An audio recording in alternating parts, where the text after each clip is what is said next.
Então, bom dia a todos, sou a professora Carla. Hoje o conteúdo da aula de hoje vai ser sobre matrizes. Vamos ver um pouquinho. E aí, da última aula que a professora Carla teve com vocês, trazendo um pouquinho da metodologia ativa da sala de aula invertida, em que a professora Carla deixou para vocês uma pesquisinha, que vocês pesquisassem, que vocês printassem, tirassem uma foto de uma tabela numérica que trouxesse alguma informação.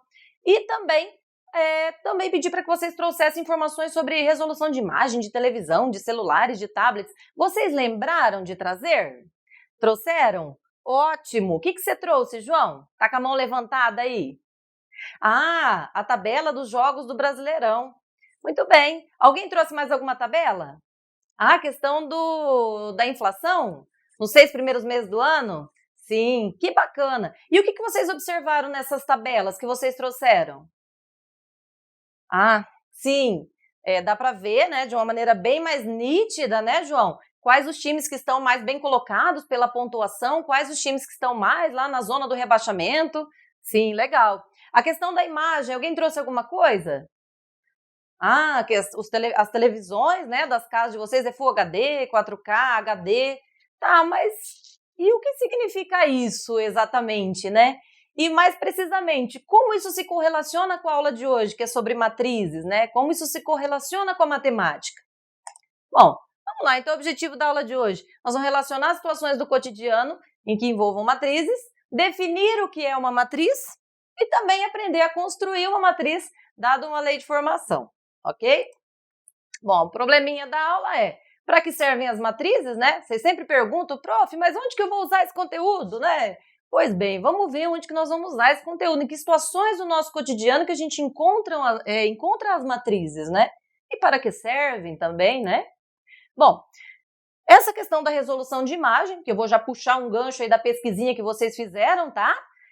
As imagens que são em Full HD, em HD, em 4K, em 8K, não sei, qual é a relação delas com a matemática, né? Então, olha que incrível, né? A imagem ela é formada por milhares ou milhões de imagens, né? De pontos luminosos, que são chamados pixels. A palavra pixel, ela vem da junção de picture com element, né? A junção dessas duas palavras forma a palavra elemento de imagem. E que nada mais é, gente, do que uma infinidade de pontinhos luminosos que se organizam e se juntam em diferentes tons e cores, formando a imagem como a gente assiste lá na televisão, como a gente vê no celular, né? Perceba vocês que uma imagem, por exemplo, em Full HD, é uma imagem que tem 1920 pontos na horizontal por 1080 pontos na vertical, totalizando aí mais de 2 milhões de pontos luminosos. Observe também uma resolução em 4K, que uma resolução em 4K já chega aí a mais de 8 milhões de pontos luminosos, mais de 8 milhões de luzinhas formando essa imagem. E a 8K, que é uma das mais tecnológicas aí, né, chegando aos 33 milhões de pontos luminosos. Você imagina que quanto mais pontos luminosos, mais nítida é a imagem para a gente poder estar vendo, né? Olha lá a imagem do Chaplin, por exemplo. Você percebe que quanto mais aqui à esquerda, nós percebemos a definição, né, aumentando em quantidade de pontos luminosos. Perceba como melhora a imagem conforme vai aumentando essa quantidade de pontos luminosos. Mas tá bom, professora Carla, e onde que isso se correlaciona com matrizes? Qual é a relação de pontos luminosos, de formação de imagem com matrizes? Trouxe essa imagem do Bob Esponja. Essa imagem dá para você ver nitidamente que essa imagem é formada por diversas, mais precisamente 16 linhas e 13 colunas, né? E aí formam essa imagem como a gente está vendo agora. E as matrizes também são assim. As matrizes é um retângulo numérico, né? Às vezes é retangular, quadrada, que também são formadas por linhas e colunas. E aquela respostinha, né? E para que serve, professor, as matrizes, né? Onde que a gente utiliza isso daí? Gente, como vocês observaram lá na tabela do Brasileirão, como vocês perceberam lá na hora que vocês viram lá a informação sobre a inflação no país, né? Vocês devem ter observado que a tabela numérica, ela nos traz de uma maneira muito mais objetiva, muito mais clara as informações, né? E também de maneira mais rápida, a gente absorve mais rapidamente a informação que está sendo passada para a gente naquele momento. E percebemos que essas linhas e colunas são organizadas, né? E elas formam a chamada ordem da matriz. Que será isso? Percebemos essa tabelinha, né, que a professora trouxe como exemplo, que é a quantidade de alunos que estudam nessa escola de idiomas. Observe que se eu retirar os dados dessa tabela e formar a nossa matriz, olha aqui a nossa matriz sendo formada aqui, gente. A matriz A. Perceba que o elemento 9, por exemplo, ele não é uma coisa, não é um número solto, não é aleatório. Esse número 9 ele está relacionado com a quantidade de alunos que estudam francês no período da tarde, no período vespertino. Então, a matriz nada mais é do que dados que saem de algum lugar, que são extraídos de alguma informação.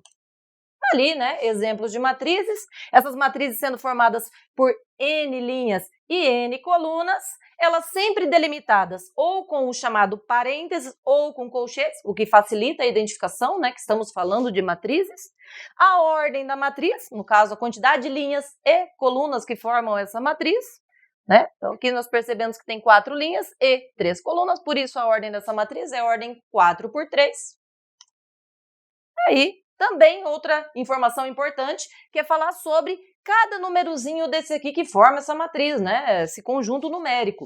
Gente, cada elemento desse aí, cada termo, elemento ou termo, ele tem um endereço na matriz, ele tem uma localização nessa matriz.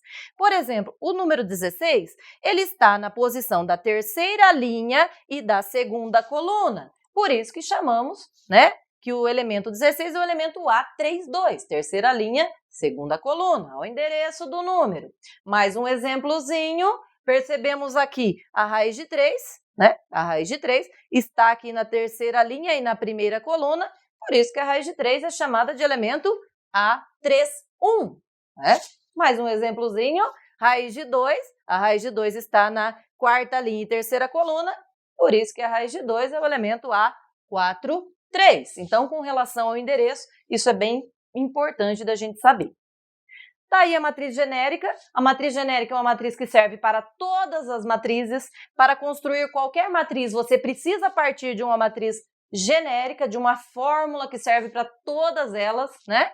E e nada mais é a matriz genérica, gente, que é os pontos de cada elemento. Por exemplo, o A1, primeira linha, primeira coluna, primeira linha, segunda coluna, primeira linha, terceira coluna, infinitamente quantas colunas você precisar. Perceba também que aqui nós temos A21, A31, terceira linha, primeira coluna, segunda linha, primeira... E quantas linhas você precisar. A partir dessa matriz genérica, nós conseguimos construir qualquer matriz numérica dada uma lei de formação. Observe a lei de formação, a nossa fórmula, que vai fazer com que eu construa essa matriz de ordem. Olha aqui a ordem da matriz 2×4. Então, nós vamos construir a matriz com 2 linhas e 4 colunas, dada essa lei de formação que está aqui. Então, bora lá. Então, tá aí, primeiramente, já coloquei a minha matriz genérica, que tenha 2 linhas e 4 colunas, né? E aí, vamos, a partir dessa matriz genérica, agora construir nossa matriz numérica. Bom, vamos ter que fazer elemento por elemento, tá, gente? Não tem jeito. Vou pegar primeiro aqui o elemento A11, primeira linha, primeira coluna, né? E aí, aqui, o elemento A11, então... Estamos aqui, a gente vai no lugar do izinho aqui da conta, o izinho sempre dá a posição da linha, o jotinha sempre a posição da coluna, certo? Então, substituindo o izinho pelo 1 e subtraindo o jotinha pelo 1, fazendo a operaçãozinha matemática, 2 vezes 1, 2 mais 1, 3. Temos o primeiro elemento numérico dessa matriz. Perceba aqui, ó, o elemento A12. A12, substituindo o meu izinho, que é a linha, por 1, e o meu jotinha por 2, 2 vezes 1, 2, mais 2, 4, e assim sucessivamente até fazermos de todos os termos, né? E aí, conseguimos então organizar esses termos na forma da matriz de ordem 2 linhas e 4 colunas e construir a nossa matriz numérica a partir de uma lei de formação de uma matriz genérica.